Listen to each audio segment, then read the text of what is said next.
Okay, this video is about the event life cycle.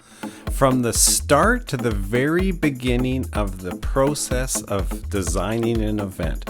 And here the event life cycle, I've broken it into 4 main areas. And the first area here is planning.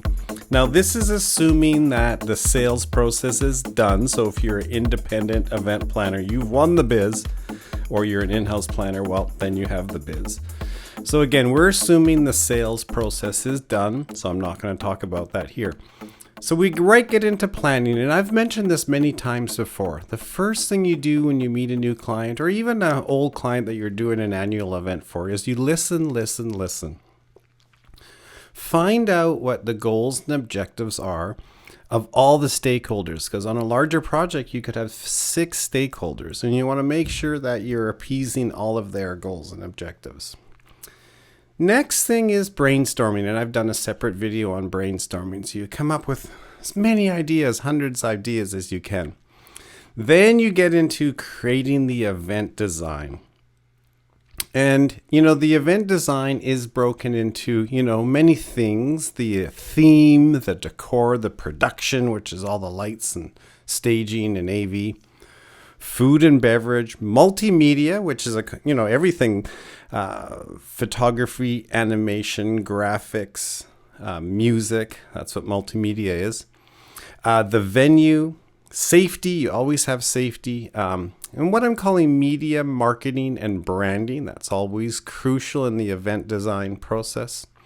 And entertainment, that's listed because, entertainment is such a great way to, add to the event design.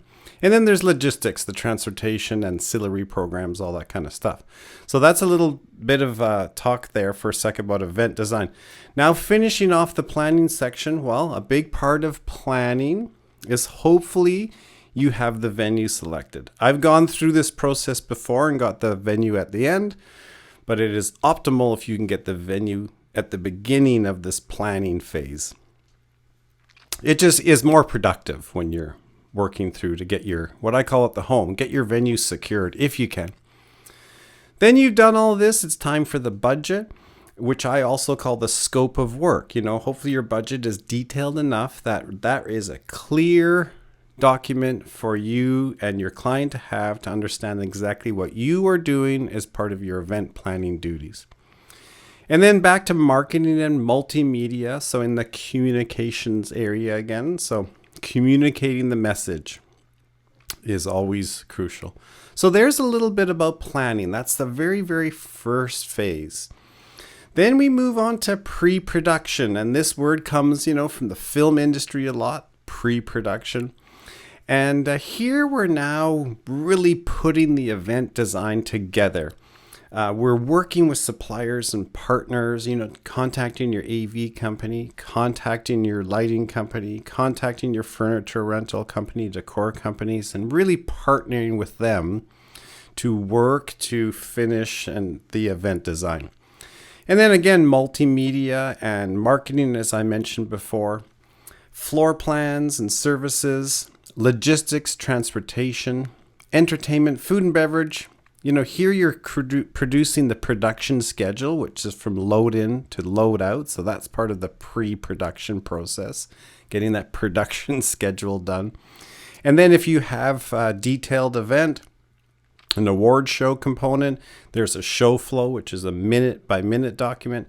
And again, we're coming back to budget, which is, like I said, in the planning phase, the really scope of work. That's what you're doing, part of your services. So now we talked about planning, we talked about pre-production. Now the actual event is starting. Yay, it's a 3-day conference. It's 9 a.m. We're loading in on a Monday. So that is production. Now it's time to execute that event design. If the event design talked a bunch of florals in the hallway, these florals are coming in. They're set up in conjunction with the production schedule timing.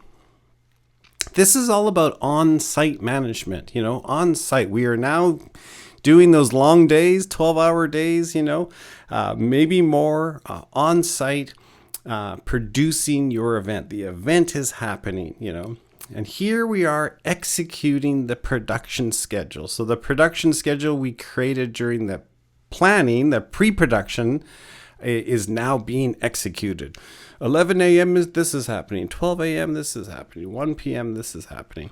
And as I said before, if there's a detailed gala night within your conference or your event is an awards night, then you may have a show flow, which is a more detailed minute by minute document of an event and what's happening.